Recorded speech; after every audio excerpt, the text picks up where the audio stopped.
The wine hit my shirt before I even finished my sentence. Cabernet, 2009. I smelled it more than I felt it. She screamed before anyone could ask what happened. Assault! He assaulted me! The restaurant hushed. Forks froze mid-air. Phones raised like judgmental eyes. The manager, young, nervous, clueless, signaled someone to call the cops. I didn't flinch, didn't blink. Instead, I pulled my phone from my coat pocket. "Can I send one text?" "Sir, please put your phone down. One text." He hesitated, then nodded. I typed 5 words. Pressed send. The room buzzed in whispers. My ex-wife smirked like she'd just sunk the final knife. Until the back door opened, and he walked in. Tailored charcoal suit. A silent presence more dangerous than any siren. The restaurant's owner, a man known not just for his billions, but for his memory. He looked at her, then at the drink on my shirt. "Let him go," he said. And then, to her, "Ma'am, you just made a grave mistake." She paled, and I finally blanked. Because this was the beginning. She used to call me her safe place. Now she stood across from me, calculating and cruel, as if I were disposable. We had divorced 2 years ago. No fanfare, just signatures and silence. I thought it was over. I moved on, or tried to, until last week. A waitress from the same restaurant slipped me a note. Said she didn't want to get involved, but she comes here often, with a man, calls him her husband. I laughed at first. Denial is loud. But the ache in my gut wouldn't shut up. So I came. I sat 2 tables away. She didn't notice. She laughed like she never laughed with me, twirled her hair, tilted her head, and then she kissed him and introduced herself as Mrs. Harrington. My last name. Still, even after the divorce, even after the trial where she claimed abuse, where she cried in court, where I lost custody, where her testimony stole years off my life, she wore my name like a trophy and called him her husband. I didn't confront her, not yet. I studied them 3 more nights. Same table, same laugh, same ring.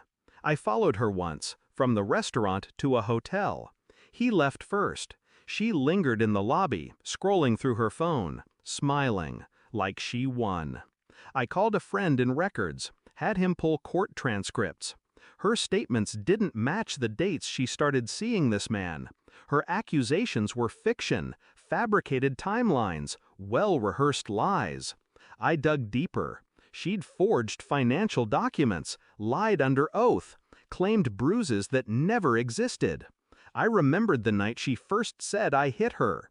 She looked me in the eye and whispered, "No one will believe you." She was right, back then. But truth doesn't expire, and I'd been patient. Every lie left fingerprints. All I needed was a reason to strike. She gave it to me in a wine glass. The billionaire wasn't just a friend. He was my client. My last major contract before the divorce ruined my name. He believed me when others didn't. When I sent that text, I wasn't calling for rescue. I was triggering exposure. He brought the documents with him. Security camera footage, dated receipts, time-stamped photos. He handed them to the manager, quietly, then turned to her. "You framed him, lied in court, lied here." She stammered. I didn't. He's dangerous." We watched everything.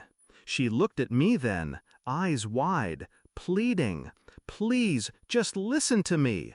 I didn't say a word, just stared at her, calm, cold, and watched her realize she was out of moves.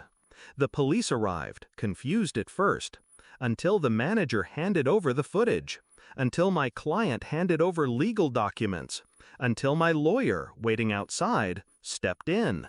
She tried to cry, tried to spin the same web, but this time no one stepped into it. Her lover walked in mid-chaos. She reached for him. Tell them what happened. He looked at me, then at the billionaire, then stepped back. Didn't say a word. I leaned in close, just once. You called me a monster. I believed you.